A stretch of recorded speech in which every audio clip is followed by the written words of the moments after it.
It's the bass. Hey. Thank y'all so much for having me. For those that do not know me, my name is Janel Martinez. I am a Bronx-based writer for various publications.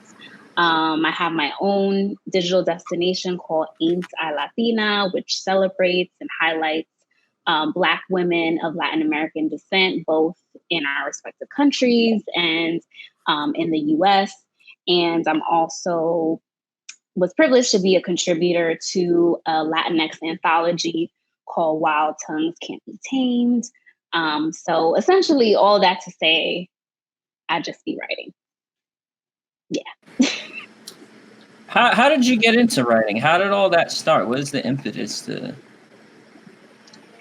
You know, that's a really great question. I think it's a culmination of things. So I always like to share that I feel like growing up in a household of like Black folk, we're good storytellers, right? So I feel like I was very early on like intrigued by just this ability of my family members to tell like stories that would go on and like how they were able to just capture attention through like, as you can see, I talk with my hands all the time, things like that, like expressions. And I think storytelling comes in many different ways. And so for me, I really enjoyed writing. And it wasn't until my 7th grade teacher had basically, I think it might have been parent teacher meeting, had shared with my mom. She was like, you know, like she's a really good writer. Like, think about that. And like until that point, I never really, like, of course I knew I could write. I enjoyed writing, but to, I guess, be acknowledged in that way. And so it essentially just kind of stayed in the back of my mind. And then when it was time to go to college, I knew I wanted to do something in media. And I didn't quite know what, but ended up after changing my major a few times, it was magazine journalism. And I kind of continued on from that point. No, it's interesting that you mentioned that because before you came on, we were sharing origin stories about it. And some of us who, you know, have parents that came from third world countries or our first generation here, Fab obviously is Jamaican. Myself, I'm Nigerian. DK is Dominican. My folks came over with hopes and dreams of me being a doctor because my mom was a nurse, to typical Nigerian standard. If you're not a doctor or a lawyer or an engineer or a professor, did you really go to school?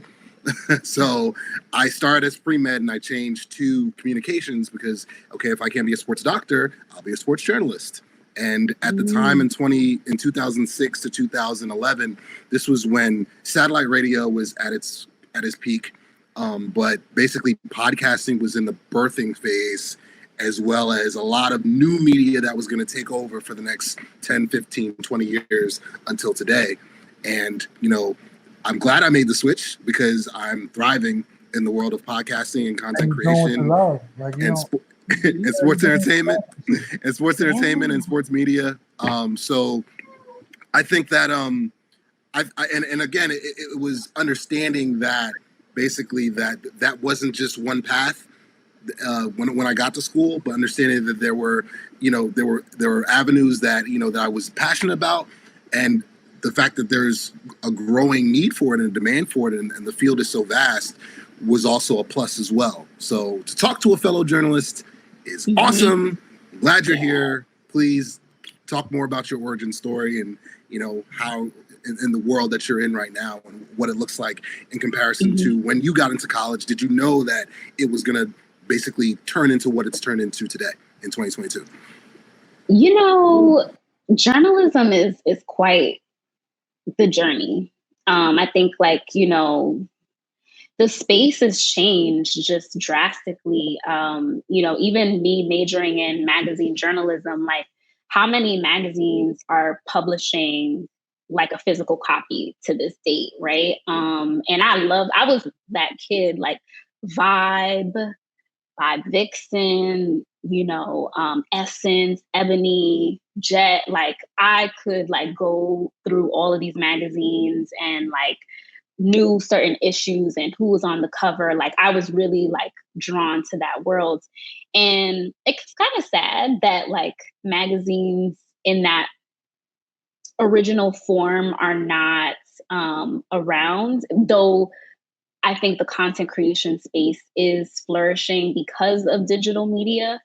But I have to say that like the way in which journalism existed, I'm not going to date myself when I graduated, but let's talk about like the early 2010s, right? To now being in 2022, where people are looking to platforms like Instagram and TikTok to be like that main storytelling tool. So what does that look like when, you know, traditional journalists are trying to tell their stories? I think many people have adopted those platforms. I know I've had no choice but to do that. But, you know, I do really miss like the way in which journalism existed in that time. And I think the diligence that went into storytelling, because though there's a lot of positives with content creation now because it's very accessible, which I think is a plus, I also feel like the level of, you know, just engaging with like your source, like I remember having to like literally for an assignment go to the place, interview 3 people. I didn't have time to really transcribe. It was like, you better know what quote you want to pull out.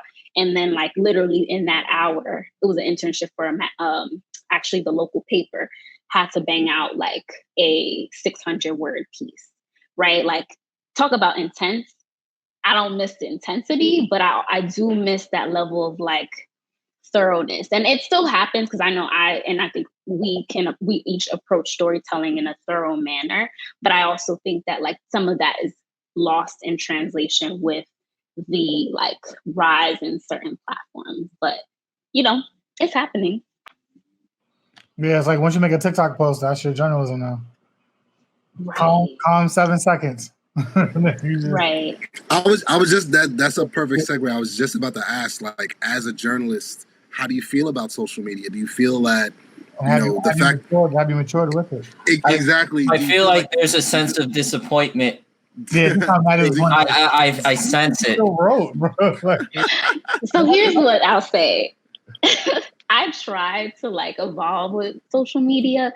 I think right now I'm kind of like tapped out with like the level of upkeep of social media. I will say that. Like I used to be, Twitter is how I feel like I really carved out my like voice, you know, because Twitter is very much so founded in like writing. So like Twitter, you know, Instagram.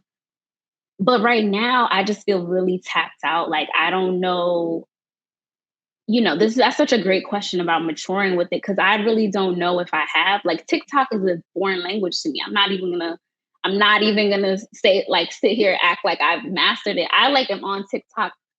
I feel really old saying this. I'm on TikTok for research purposes. I'm so happy you mentioned that, because I was honestly, I was like, TikTok was Mandarin to me. Like I thought it was Vine. I thought it was just for kids. I thought it was for kids with the dances and this, that, and third. It wasn't until the pandemic and I was home, you know, I wasn't work, you know, I was out of work, and I was just doing a deep dive on like what my next act was going to be. And when I did a deep dive in the world of entertainment, music, content creation, everyone resoundingly, podcasting, everyone. Dang. Oh, man. It was TikTok. Yeah, exactly. TikTok cut him off. TikTok kicked me off. Yeah. Nah, basically, the Chinese were like, "Nah, bro, you're done." Like, yo, you're saying too much. No, but the overwhelming like belief is that, yo, you have to have some version of TikTok to connect with everything else to basically be your intro. Like, for instance, if you want to be a recording artist, your record is going to get broke on TikTok first. It just is. It just is. And we talked about here on the base a couple episodes ago about how it's a necessity. Unless you're a huge artist. Unless you're a big artist already. And even if you are a big artist, somebody in your camp is going to be like, yo, by the way, we need you to do like the album's about to drop next month. Yeah. We need TikToks for like every major single right now before we even drop the video on YouTube. Like that's just a part of it right now. It's inescapable. Get them to dance for your song.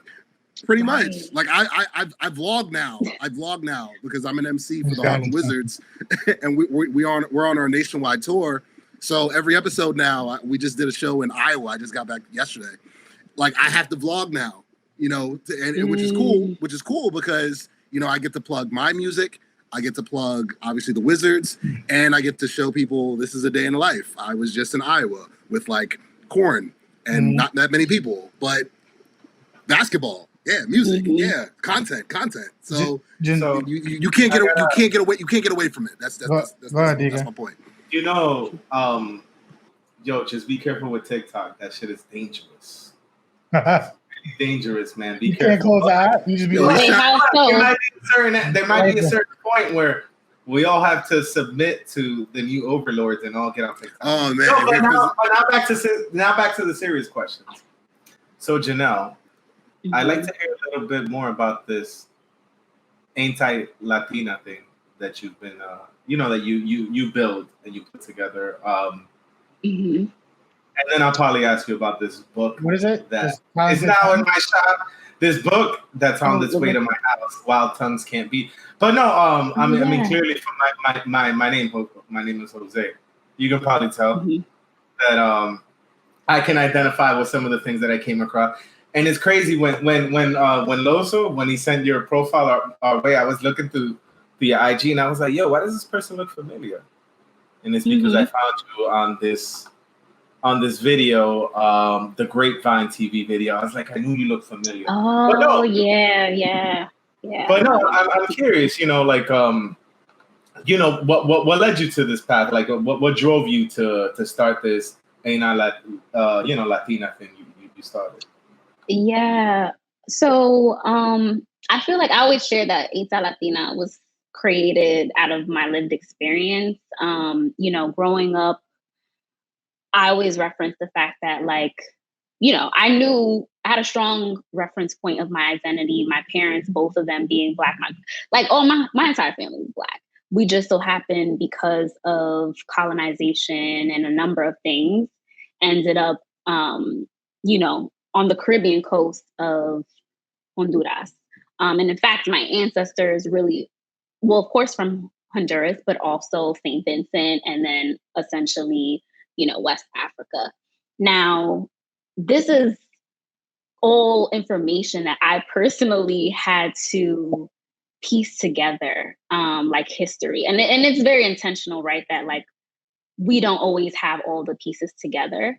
But I will say that definitely my family, instilled, Black pride, within Latin Americanness and indigeneity even in our household.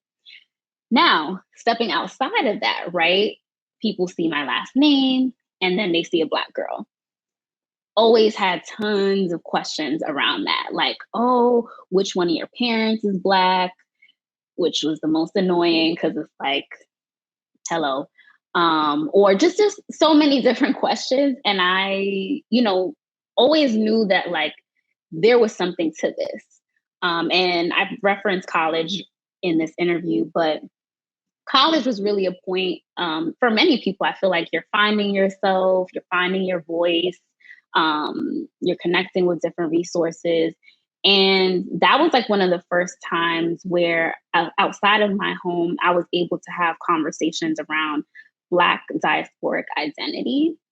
And particularly, she lived across the hall from me, but she then became my roommate and a very close friend of mine. We would have conversations all the time because she also was Black and of Latin American descent. So we would talk about this. We would unpack all of like, oh, did this happen to you? Did people say this? All of that. And So I knew that like I wasn't the only one. And then, you know, graduating. And then essentially I felt like I wanted to start a destination because I interned after graduation at I never named them, but it was a Latinx publication. And as an intern there, basically I had a conversation with one of my superiors, an editor, and I remember telling her, like, you know, why isn't there like an emphasis on Black, like, Latinas, right? Like, I'm not understanding, like, I'm here, I'm an intern here, like, I know y'all know Black people exist, right? Like, you can go to any Latin American country and see that. So why isn't that really reflected in the pages of this magazine as well as on the digital site? And, you know, it was clear to me that, like, not that I was being dismissed, but it was like, that's not a priority. So from that moment, I knew if I'm in a space that is supposed to be inclusive of Blackness and my identity, but it's not, like, there's a need there. There's other people that resonate with this story. And so thinking that somebody else is going to possibly do it, I was just like, oh, well, we'll see. But I got tired of waiting and I was like, I'm going to just launch this platform. And it's so wild because it's like almost 9 years old. But when I launched, it was very clear to me that people, just based off of comments on social media and people's emails, I mean, still to this day, I get, which are some of my favorite emails from like younger women, like girls who are basically like, oh, you know, like I read this or I resonate with this. And so it's clear that though things look a little bit different, I think there's slightly more representation, there's still a need. And so, you know, that's kind of like my origin story, which I know was a lot, but all of those pieces I feel like are important to the puzzle.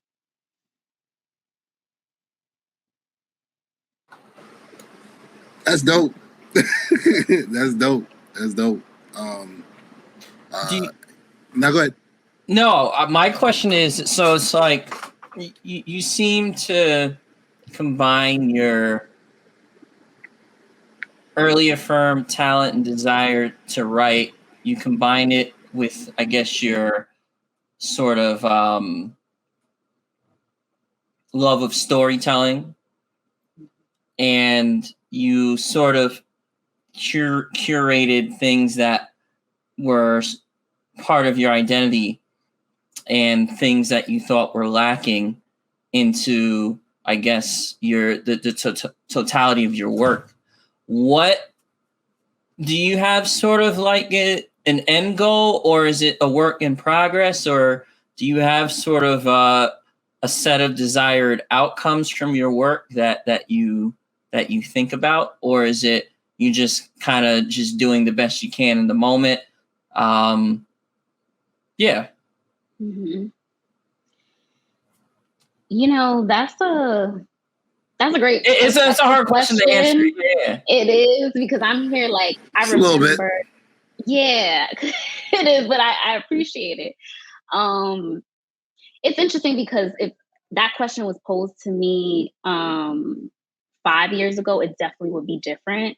I think I will know when my work, like I'll have an inner knowingness of when I feel, I don't want to say fulfilled, but like there is, because the goal would be honestly for there not to be a need for this type of a conversation, right? Like for people to just assume and understand and celebrate and enjoy and know that Black people live in every corner of this world, and particularly when it comes to Latin America, a level of respect, because I'm reporting on it and writing, you know, and talking about certain topics, but it always boils down to is like lived experience in these countries. Because I feel like I'm even existing in a level of privilege because I don't have to deal with, like, if I was to try to get a job in Honduras with my hair like this, I would probably not get the job. Like that is still a very big reality today. We know that happens in the US, but I think the level at which it's happening and impact on like ability to sustain yourself and to live, it looks very different in two different areas. So my goal would essentially be like for this to not be a conversation. But I'm not sure what the end goal would be. I remember saying like, oh, you know, of course I still plans on upkeeping and having Ain't Latina, but I remember saying like being in publishing, maybe that would be it. And, you know, I've been able to do that now. And there's still more to be written and discussed. So I would love for it maybe, no, that's not it. I don't know. I have to get back I would have to get back to you. I think that's a great question. And I don't know what my end goal would be. I remember at one point even thinking like, oh, it would be great if like the site were possibly acquired by a larger site that understands the mission and could, you know, give us resources to support that. But I don't know if that's really honestly what would do it for me. So it's to be determined.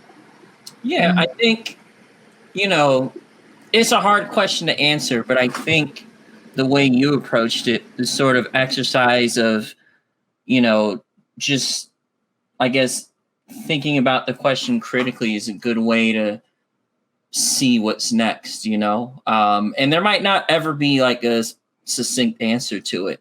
You know, I guess just to draw a parallel to myself, that's kind of what I think. I always think about, you know, what is my goal in life? And it was like, well, is there a goal in life?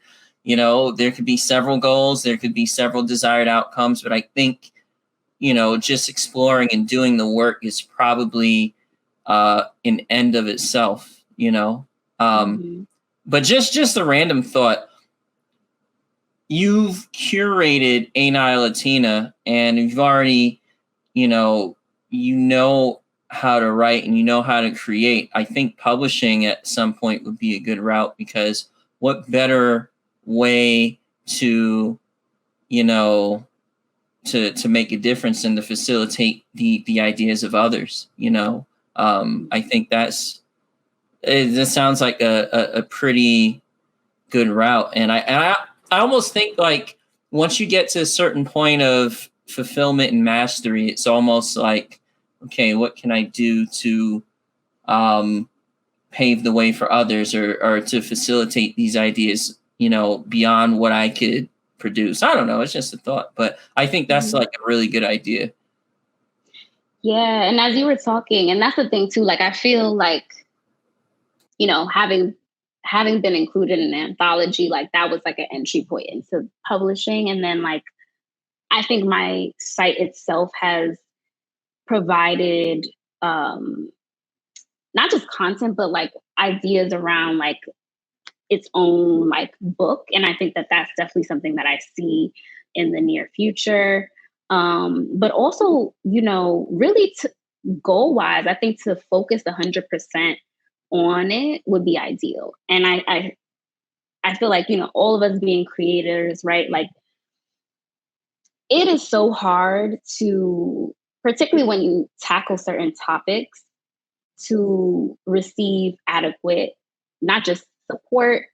I feel like we can receive support via, you know, a like on social media or like, you know, just affirmations from friends and family, but like monetary support, particularly like funding, that is something that so many creatives, but particularly Black and Brown creators and creatives rather, really have a hard time, you know, nailing down, because, you know, there can only be a handful of us doing something at a given time, right? Just the way that the ecosystem is structured. But then, you know, that's really the biggest thing that I see. Like, I would love to do that. And I have been saying this for a long period of time, but, you know, having the ability to write for different outlets, most of those outlets, though they tap me to write about specific things, they don't focus on, you know, Blackness in Latin America or the diaspora.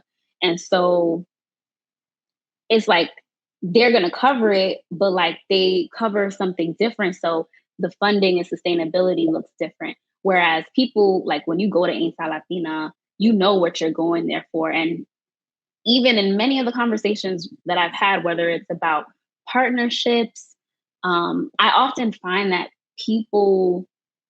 most people get it, but then even the ones that claim to get it, particularly when it comes to conversations around like money and again, like sponsorship, I could tell it's like I don't even know the words, but it's like, it's too Black sometimes, depending on who you're talking to. And it's like, I'm not gonna, and I've turned down a number of things because of that, because it's like, I'm not, moving and like trying to contort in a way that doesn't feel authentic to what I'm sharing and what I'm saying. So I think that's something that a lot of, again, Black creatives specifically, we have to deal with. Is like, somebody's gonna ask you to fix something, or, oh, well, could you tone down that? No. I mean, can't you just sell out? Like, just a little bit. Right. I mean, we see that though. But what is the ultimate? I'm like, what is the ultimate price? Nah, it depends on what your priorities are, man. That's what it comes down. That's what it comes down. Let's sell out a little bit, a couple million. Well, no, I'm kidding. I'm playing. Miss 30 Under 30. Can you tell us a little bit about your contribution to Wild Tongues Can't Be Tamed? Feels like that might be a little bit of an entry point, maybe to your own book. Let's claim that. Let's claim that. I definitely, absolutely. I've had, speak it to existence. Speak it to existence. Yeah. Absolutely. And I've had conversations to where I feel like that is definitely, we're very close to that. Well, speaking of Black creatives, Black folk, just making content. So how Wild Tongues Can't Be Tamed came to be was I was actually and still working on a young adult fiction piece, or not even a piece, a book.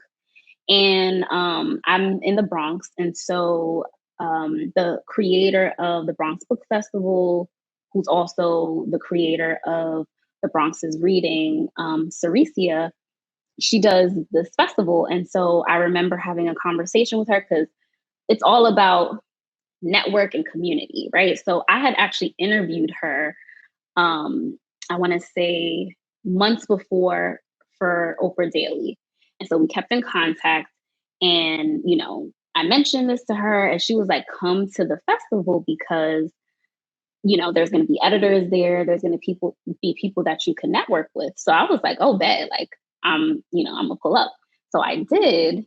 And I met with some really great people, but I'm all about timing. And even though I've been working on this book for far too long, well, not really far too long, right? Because we just said about timing, but I think that was really like my entry point. And so essentially months after, she mentioned to me that she was putting together an anthology. And she asked me if I was interested. And I was like, absolutely, I'm interested.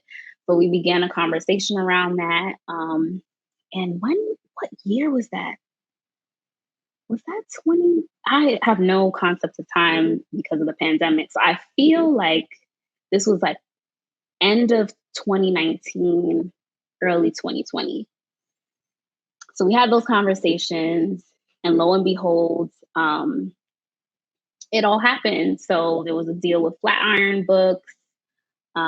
She had several, writers of Latin American descent involved, and it really was a blessing, like to have my work, in the same text as Evie Zaboy, Elizabeth Acevedo, like Lillian Rivera, like people whose work that I have read and been like, oh, this is so dope, and you know, all of that, to be one of those essays, you know, is really great. And so it came out at the end of last year, and you know, definitely still lots of conversations happening around it.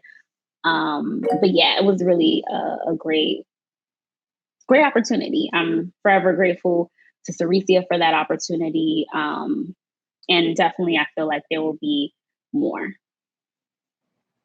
What is like your writing process? You just get up, open the computer, start typing? Or is it like it's definitely that easy, bro. Time to write now. That's it. Definitely that ezy, bro. Anybody can write. Yeah. You know, my writing process is very I don't want to call it chaotic, but like Zodiac? You know, it's I don't know. I don't know. Wait, you said Zodiac? Yeah, you know, map. Yeah. Oh, you trying to connect the different. Oh, like is that Well, Galifianakis GIF with all the numbers? oh, okay. Shit, I mean, it could be mentally like that. Yeah. Because so what I do is, and this is something I'm big on, like I usually, because the level, what I'm writing about oftentimes to me is so serious that like I will say a prayer, like, please use me. Please make this like fire. Right, to make, but you know, I have to get out of like saying that it's fire, because sometimes that can really be crippling as a writer, thinking about what people are going to think about your work. I have to really remove that from my writing process, because sometimes I'll be like, oh my gosh, like and this is where I connected to social media. Writing 10, 15, 20 years ago, people weren't thinking about what the reaction was going to be. Maybe 10 years ago, but like 20, 30 years ago, writers were not thinking about what is going to be the reaction to my piece if it goes viral, if, you know, people see it on these platforms. Writers get serious mail, like death threats, all of that, because I have received some wild emails from some stuff that I've written, and I'm like, you have too much time. Yes. People have said so much, first of all, things that they would never say to your face, which is so interesting to me. It's like, you really trying it, because if I saw you, it would be different. But anywho, that's a side note. That is a side note. That's the Bronx coming out. That Bronx came out quick, real quick. She got Tim somewhere. Yeah, she's wearing Tim's now. She's wearing Tim's now. No, I'm not. If I was wearing Tim's right now, she's gonna put a Yankee cap on as soon as she's done. You know, I do have a Yankee. I was gonna say, but not on my head right now. Everyone from the Bronx has. I mean, we have to though. Like, are y'all Mets fans or something? No, I'm a winner. I like to win. I'm from Jersey. So what are you saying though? Wait, so you're a Yankees fan? I'm a winner, yeah. So I'm a Yankees fan. Oh, okay. I was like just you. making sure. Yo, stop lying, bro. Yo, he's Kevin. He doesn't watch sports. He doesn't care. I don't watch sports, but you know, I'm a fan of winning. And I also lived in the Bronx for like a few years, so I'm definitely a fan of winning. I'm a fan of Aren't the Mets and the Yankees like killing it this season? Yeah, they're both really good. Yeah, of course, New York is killing it. Yankees have the best record in the league right now. Yo, a Subway Series World Series like we had in 2000, that would be ridiculous. That'd be litty. Remember that? Like, I remember. That was crazy. That was crazy. I remember that. I was in middle school. That was nuts. I was too. Yeah, and we used to, like, at least in our school, like if the Yankees won, we used to get like a dress down day, so you could wear like your gear. Yeah, so of course everybody was hyped for that. But yeah, that's an aside. But back to the writing process. I cannot write in too many different parts. Like, I'm one of those people too that I have to sit down. Like, I'm gonna be on the couch for like several hours trying to like knock out a piece. You know, because my work is journalistic, there's many different pieces to it. So like that means at that point I've already done all of my interviews. I'm old school with this, so I really prefer to do like phone conversations, Zoom, you know, conversations so that I can record it and have it transcribed. I remember when I used to transcribe my own interviews. Thankfully now I use a tool. I highlight what I want to include. I've done my research, and so I sit down, and that's when I like just, pump out the piece essentially. But that can take a while. Like sometimes, that's like, oh, that I could do it in. I feel like not that I'm a slow writer, but I don't rush myself. I'm not one of those people like, because I don't work for like breaking news. I'll just like sit there and like give myself time to like write. Sometimes I self-edit at the same time. I know some writers are like, don't do that, just put everything out there. I don't like doing that. Like if the sentence sounds janky, it's time for me to edit it before I like go on with the next paragraph. So, I would say it's pretty in-depth in that sense, but it works for me. And sometimes like now I've been able to be like, all right, Janel, write 800 words today. And then tomorrow you write the remaining 500 words or something like that. So sometimes that works for me. But when I break it up, I think about the piece. Like I literally like, oh my gosh, tomorrow I need to write the rest of it and I need to include this. And, sometimes I might be like making something and I'm like, oh snap, now I gotta like run to my computer like and jot it down before it leaves my mind. The way ideas come, at least to me, and I feel like creatives again, like sometimes it's really at the most ridiculous times and places where it's like, oh no, I got to get back to like jotting it on my, phone or like on my computer, because if not, I'm going to like completely forget. And this is I know a fire sentence. So let me like just put this down somewhere. I remember during a pandemic, I took up screenplay writing because it's something I've always wanted to do. Something for years, I wanted to get into. As most of the guys, they know me in college, before I got into music, before I got into podcasting, before I got into MCing and DJing and all that stuff that I do now, the first thing I got into entertainment-wise was stand-up comedy. That's what most guys know me for from college. So, I always had dreams to be the next Eddie Murphy and just get into that world of screenplay writing. So during the pandemic, I took Shonda Rhimes' masterclass, and which was life-changing. It absolutely was. And I remember she mentioned a lot of the points that you brought up in terms of one thing that really stood out to me. She said that writing is a muscle, just like any other muscle. If you're active or you go to the gym, you work out, whether you're an athlete or not. If you call yourself a writer, you should be writing, every day, or at least get into a rhythm of doing it that has become second nature. And as somebody that's been writing music for over a decade, I know what that's like. But writing screenplays is a completely different medium altogether. And that process you outlined about this organized chaos, this beautiful chaos of, this scene, this dialogue here, this setting here, this transition here, this shot here. Like it sounds like a freaking collage or a Picasso painting or a smorgasbord, but it makes sense in your mind.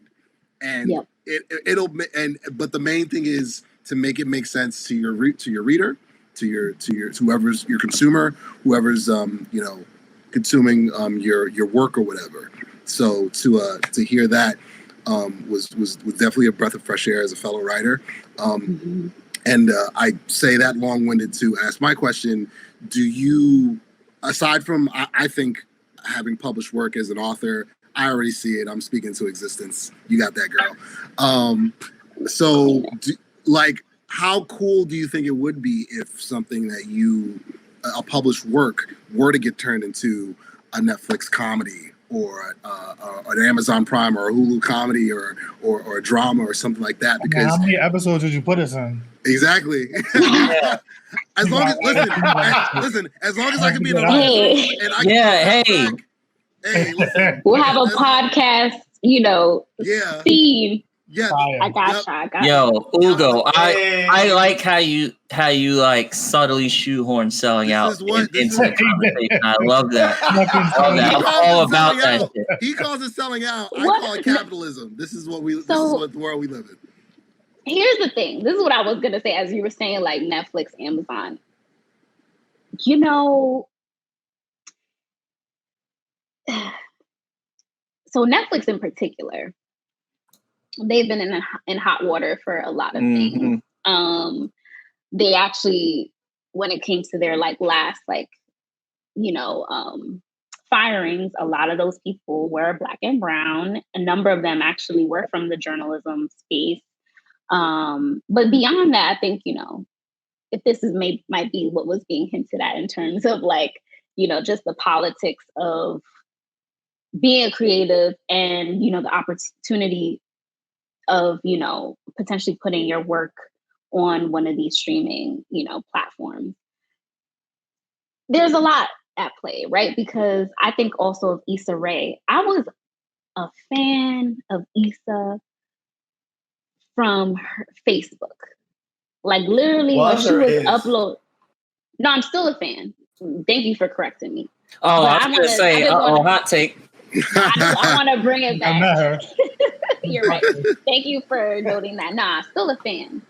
But I'm thinking of like when she was uploading episodes to her Facebook page, I was dying laughing. Facts.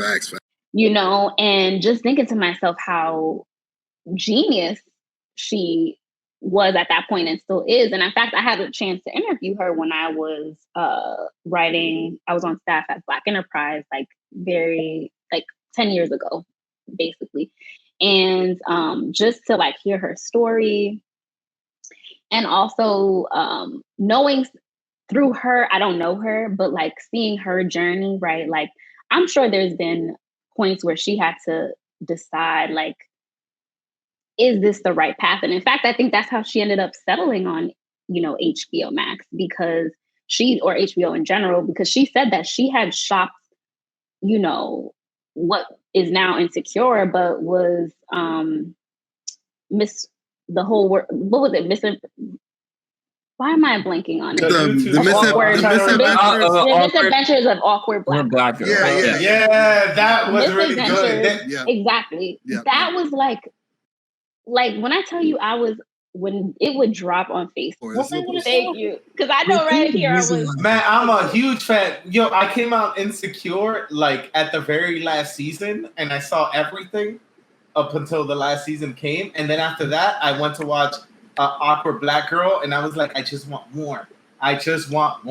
Awkward Black Girl is mad funny, bro. It's hilarious. Yeah. It's hilarious. And the fact that she funny. had people from her pilot, because that's essentially was her pilot, in the actual, you know, like in Insecure, you know, like put the team on. Gotta put the team on. Right.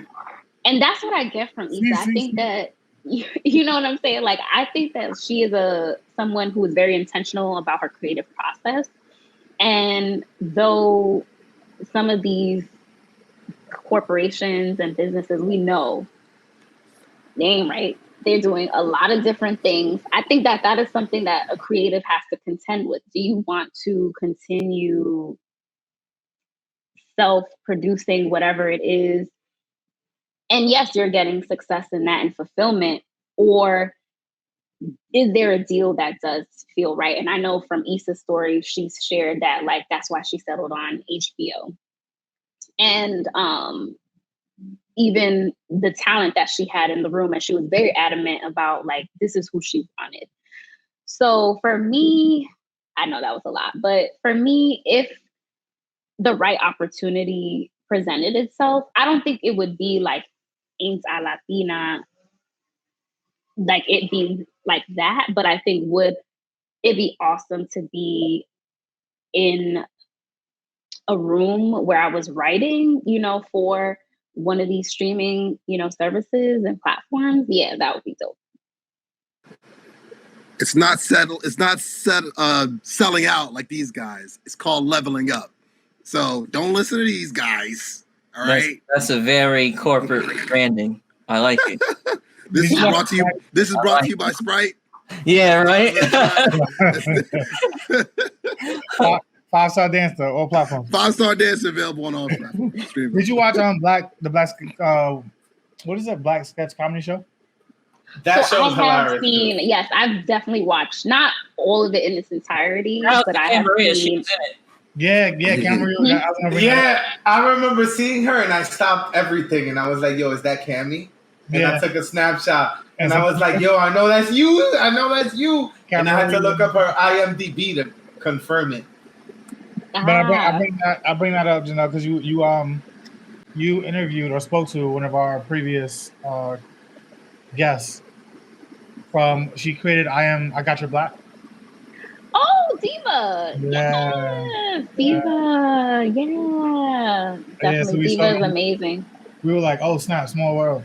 We're trying to get as much people interconnected as possible, especially for startups, because it's easier to move. Not easier, sorry. It's when you move by yourself, you move fast, but you go farther with a bunch of people. So we're focused on creating more spaces for people to link up and create and just push forward, especially Black people. Yep. It's important. I think particularly when we think about media creation, like we're really the only ones looking out for each other. Like, and this is a fact, because in those rooms and in these spaces, like, it's a completely different, not ball game, because I feel like that's the advantage that we have, is like we have to know all angles of the game and move in that. But like in terms of like people actually supporting one another, I think that that's what we do for each other. And I'm gonna put the caveat: not all our skin folk are. Not all our skin folk are skin. You know what I'm trying to say. Our skin folk. Our skin folk. Yeah. Yo, that goes on a t-shirt. Our That's on a t-shirt. Is kinfolk. That's on a t-shirt. Exactly. None of our skin folk is kinfolk. Not all our skin folk are kinfolk. Is it? Somebody use that in a rap. But it's real. I'm curious. Bars. Do you have any like personal anecdotes in regards to that? Yeah, you got to start writing. Yeah, you don't have to talk about it if it's gonna like you can speak as vaguely as possible. You got to start writing Drake quotes, so that people. I cannot stand Drake. I mean, he did. Okay, he's a good. Okay, he does come out with solid music, but no, Drake's laying out the base. Is he one of the light skinned folk people should watch out for? Who are your top 3 artists? Oh gosh. Oh, okay. Top 3. Top 3 right now. Glorilla. Y'all know Glorilla? I know she just signed with Yo Gotti. Right. I know that. That song is fire. So I'm gonna just say like these are like not my top 3 of all time, right? Because I think it's different. Yeah. This is for right now. Yeah, it's different. Glorilla. Glorilla has another song other than Fuck Nigga Free? Yes, she's on this song with. She has more songs than this one. Yeah, she's a whole artist before. It's the only song I heard from her. Like, I didn't know she had the song. Yes, she's definitely like, please. She's definitely doing. She has a whole. Speaking of what we've been talking about, she has a crew of homegirls. I don't know what her deal looked like if her crew got signed with her. I don't think so. But the opportunity. Yeah, the opportunity, the proximity, I feel like she's definitely going to work to bring her crew who are equally as talented as her on. And so I just not only like her hunger and like clearly she's like out here trying to, do it. But I think her homegirls are as well.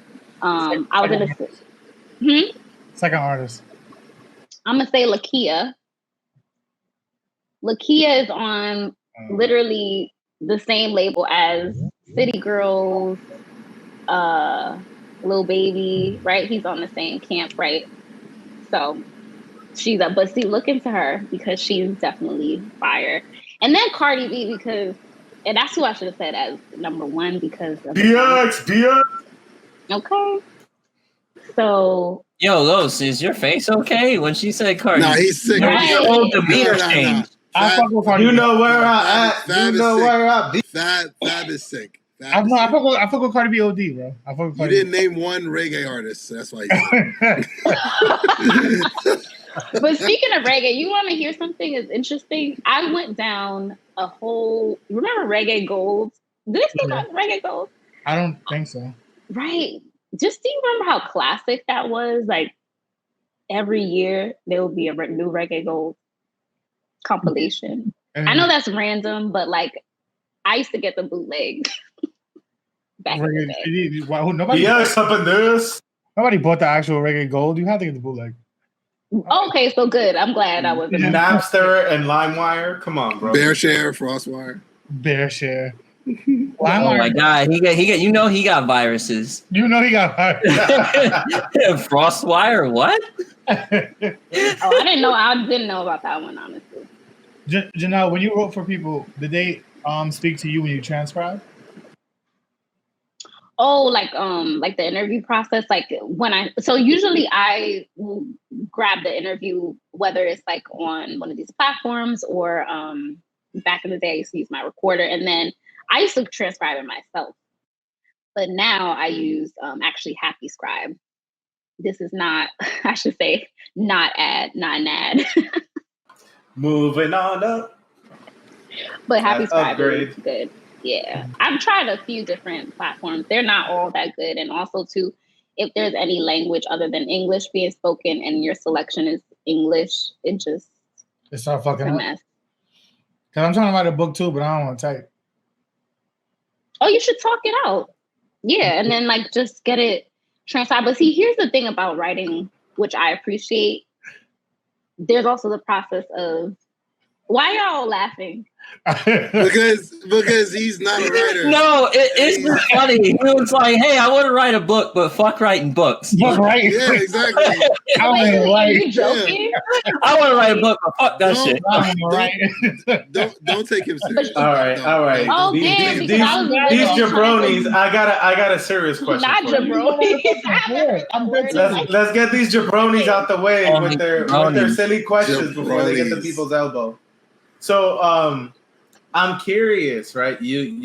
I'm probably gonna say this wrong, and I'm gonna say this with the Spanish accent of Latin America. Hey yo, you identify as Garifuna American? I thought it was. I never. I looked up the Garifuna stuff, but you probably know it way better than me because my Google degree is not gonna do justice. So I don't know if you want. I would be. I want to hear a little bit more about that. Yeah, so my family is Garifuna. I mean, that is the way you pronounce it is definitely like Spanish way. It's also Garifuna. People have say it in with different accents in different way, but essentially we're Afro-Indigenous. So basically it's kind of a long story, but essentially how the narrative goes is that there was an intent to have, as with enslavement, intent to have folks enslaved, and en route, the boat was shipwrecked off the coast of St. Vincent. And in St. Vincent, you have West Africans, essentially mixing with Carib, and Black Carib came to be, which is Black Carib is essentially Garifuna. Because of colonization, right? French had St. Vincent. The British essentially had St. Vincent, and there was always fighting with the Garifuna because we were able to essentially create a stronghold, and the hope was to enslave, but that never did happen. But we were exiled from St. Vincent, and through those travels, and this is where the story differs, and even that what I'm sharing with you right now is what is recognized oftentimes online and in academia, but there are also other variations. So I do want to say that this is the story that often gets discussed, but there's variations where, it wasn't even going to be the thought of enslavement. We just already existed in these lands, as well as the fact that we were sent to, before reaching Central America, we were sent elsewhere and then made it to the Caribbean coast of Central America, first starting with Roatan, and then migrating to mainland Honduras, Guatemala, Nicaragua, and Belize. So even though my family is Garifuna from Honduras, you will see us in those countries that I just named. Furthermore, we speak a specific language. I personally am not fluent in that language, but I grew up with it. My parents speak it to each other. So like a typical first, I would say I'm 1.5 gen-ish, because I don't really feel like I'm second gen, but I am probably. But in either case, you know, I grew up with hearing the language and understand, like my grandmother, you know, my mom spoke it to my grandmother, like everybody in my family spoke it. It was just like, for example, in our immediate home, me, my brother, and my cousins, like we would hear it all the time, but we personally didn't speak it fluently. And actually what people don't realize is like that is literally our language. So my parents, for example, my mom, you know, she even said it, like her Spanish was never really, like her Spanish is good, but that wasn't the language that, you know, my grandparents spoke to her. Like that was the first language was Garifuna. And similarly with my father and my grandparents, like that was the language. And then ultimately Spanish usually came through education or through, you know, you had to work, right? So you have to learn the language of the place that you were at. But what's interesting being in the Bronx is that we have the largest, well, it's really New York City, but I'm going to say the Bronx because there's literally so many of us in the Bronx having the largest population outside of Central America. So though we're there again on the Caribbean coast, we're also like in New York, Houston, Cali, New Orleans, Chicago. There's really like some strongholds where the Garifuna community is. And it's a very beautiful culture. I know I'm biased, but like to be able all these years to maintain the language, right? And this language is not, it's now written, but literally like this is something that I shouldn't say just recently because there's like early texts that you can find that are written in certain dictionaries that were used really for traders who wanted to like trade with like in St. Vincent and different places, that there's early documentation of the language. But really in terms of like its current state, I would say it's not it hasn't been until the last like 20, 30 years that you can actually find versions of it written. And it differs. You can see in Belize, there's the way I think because Belize is English is like the dominant language there. And then the rest of, you know, Central America where you find Garifuna people, Garinagu really is it in plural. It's, you can tell there's a difference in certain words, like certain like letters might get cut off. And so that happens when you are talking about like an oral language, something that has not been like well documented for generations. So I know that's a lot. That's actually somewhat of the abbreviated version. I definitely include a more, I guess, thorough sort of version in the chapter that I wrote in Wild Tongues Can't Be Tamed. But yeah, very proud to be Garifuna. Just because you're in that space where you're, you know, doing the work, showing awareness of like Blackness in the Latinx community.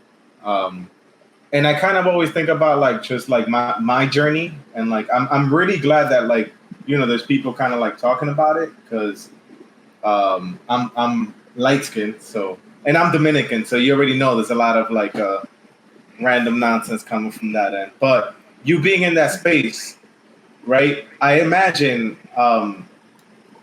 being like being Black is very marketable right now. So you being in this kind of like space, you know, do you feel is that something that is, I guess, a factor, I guess, in the space you're at? Because I you know, there's capitalism coming in there and all that other good, all that other good or whatever stuff. So do you feel like, I don't know, is there anything, I guess, about that? I don't know. I'm just talking shit. I guess. No, there's validity in I think what you're getting at. So one thing I will say, Blackness is very marketable on non-Black people. That's for one. Oh, so for sure. For me, big facts. I don't know if I receive the quote unquote privilege of that, particularly because of how I show up. So because, a lot of the writing that I do and even some of the spaces that I appear in can be Latinx centered, but non-Black, right? For certain things, right? I don't think I have there's no benefit to that. Is there a benefit, or do I think I can maneuver in those spaces because I've done the work and also I'm not going to play the game? I think to a certain degree, of course, am I going to be moving in the space? Of course, but in short, I don't think that I benefit from that. Do I think that there is more conversation around Afro-Latinidad? Yes. Do I think it's all productive conversation? No. Do I think that in the spaces that we see it happening, oftentimes entertainment center, that allows for there to be breakthrough for other important conversations? Yes, but I know I'm saying yes and no, because that's really where the space is right now. I started Ain't Latina in 2013. At that time, a lot of the Afro-Latinidad conversations, at least from what I saw, were happening on Tumblr, in academic spaces, and in cultural spaces. So that did allow for, when I, launched my blog, for it to, have some traction. What I have seen since launching is that, for example, and I always use this often, when Love and Hip Hop came out, Love and Hip Hop specifically Miami with Amara, people were like, oh my goodness, this girl is dark skinned, has very textured hair, curvaceous, she speaks Spanish fluently. It was hitting people that there are Black people in Latin America, which was ridiculous to me, but also I can't be mad at the fact that our education system does not allow for Black diasporic education to be discussed and learned in a way that people would not be taken aback in the year 2018 or 2017 to where they're there's Black people in Latin America. What is that? What? I'm pretty sure there's more Black people in Latin America than North America. I'm pretty sure that's the case, right? Because in Brazil, I think there's more Black people there than here, right? And then you have all the Spanish-speaking countries, and yeah. And what I will say in terms of the transatlantic, slave trade, when it came to where the drop-off points were, it was Latin America and the Caribbean. Facts. Absolutely. Big facts. And then it was North America. Oh, yeah. It was oh, sorry. No, go ahead. Sorry. No. This is for you. No worries. I was just going to say too that and though that is the case, I always like to look at it from a diasporic lens. No matter where we are, there's unification in that, because I think, not that I'm saying this is where the conversation was going, but I will say, I think also what I saw during the conversation around Amara was this notion of Black, but not really Black. And that there could be this sort of exotification of Blackness outside of the continent and outside of North America in a way that I think can be dangerous. So even now, in the way that I speak about my own Blackness, yes, my family's lineage is, happens to be from the Caribbean and this Latin American country. I want to talk about Blackness on a global level, beyond just those spaces, because also too, that's where my family's from. But like, I'm Black American. I was raised here, lived here my entire life. Like, that is my lived experience. So Black people were everywhere. We're going to be moving around everywhere. And so it's important that like that be acknowledged as well and not segmented. And I know people have like interesting thoughts around that, but like for me, in the space that I'm in, that's really my goal, is like, can we talk about Blackness from a holistic standpoint? Yeah, I would agree with that. You know, not to go too deep into it, but you know, people like to silo themselves, but there is sort of like a common shared experience, to a degree, and not only just a common shared experience, but a sort of you know, like we're just exposed to consequences just for being, no matter what space we happen to occupy. So I think that's like a thought that resonates with me.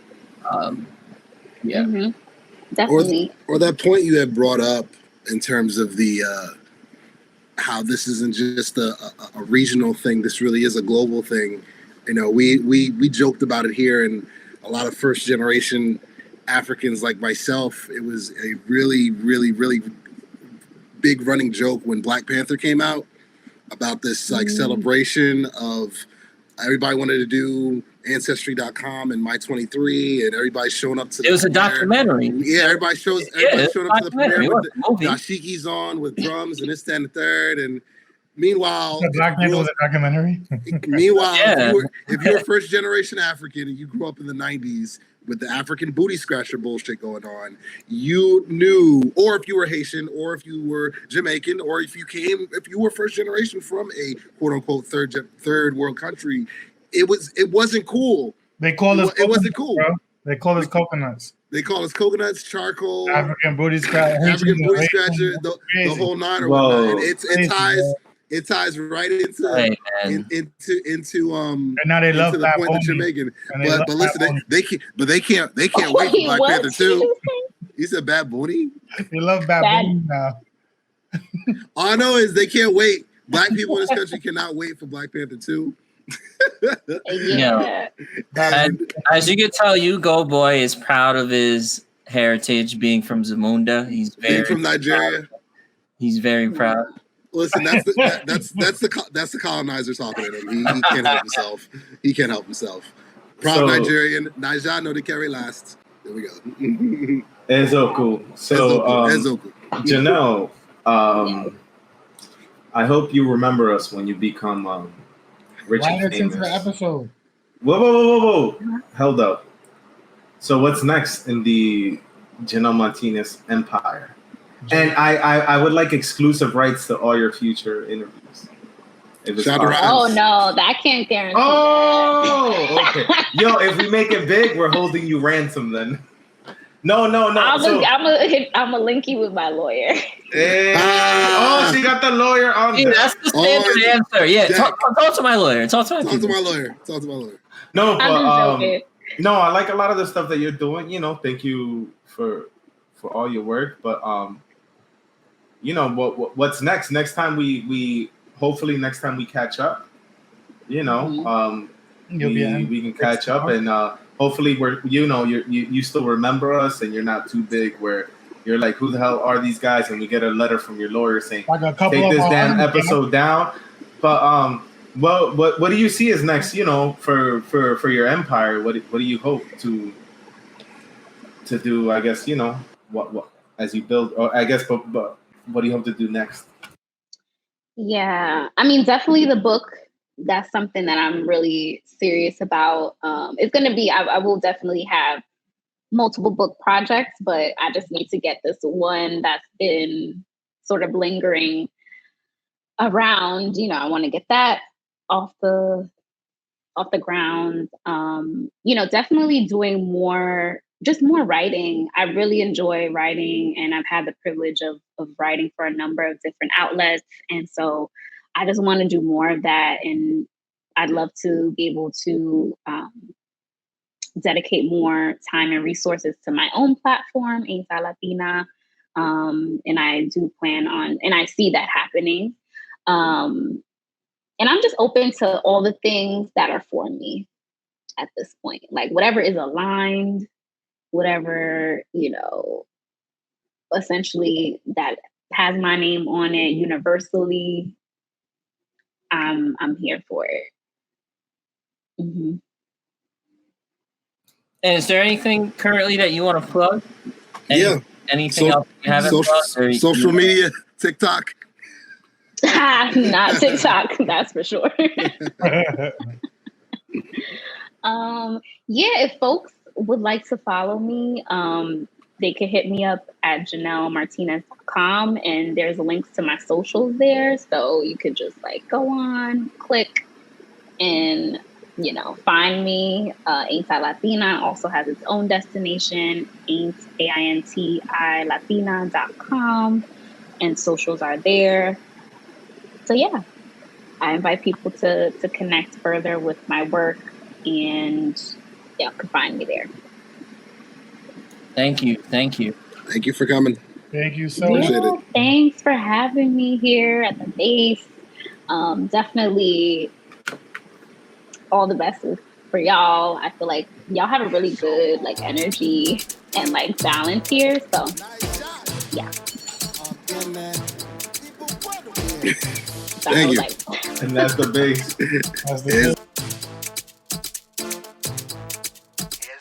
Yeah, oh girl, I love the way she do it. She get low like it's nothing really to it. She pick it up and she spin it back around and she get it from my mama. Damn, I knew it. Ezoku, Ezoku, Ezoku. Nice job, boy. Ibu Kwenu, yeah, that's true. She move her hips so proper. Yeah, and she look like Rihanna.